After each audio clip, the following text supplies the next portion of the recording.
రోజుల్లో 6 గ్యారంటీలు అమలు చేస్తామని బాండ్ పేపర్ల మీద రాసిచ్చి ప్రజలకిచ్చిన మాట తప్పింది కాంగ్రెస్ పార్టీ. ఒక్క విషయంలో కాదు, డిసెంబర్ 9వ తేదీనే 2 లక్షల రుణమాఫీ చేస్తామని, తొలి సంతకం 6 గ్యారంటీల మీద చేస్తామని, అసెంబ్లీలో చట్టబద్దత తెస్తామని, 100 రోజుల్లో అమలు చేసి తీరుతామని, చివరికి సోనియా గాంధీ గారి చేత కూడా రాష్ట్ర ప్రజలకు లేఖ రాయించారు.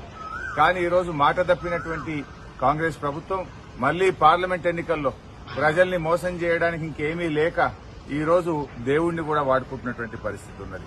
అంటే బాండ్ పేపర్ల కాలం చెల్లింది, బాండ్ పేపర్ల మీద ప్రజల్ని మళ్లీ మోసం చేయలేమని చెప్పి చివరికి దేవుణ్ణి వాడుకున్నటువంటి పరిస్థితి.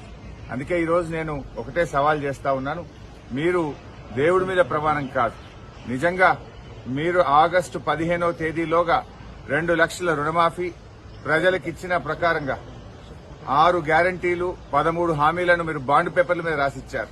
వాటన్నింటినీ ఆగస్టు 15వ తేదీలోగా మీరు అమలు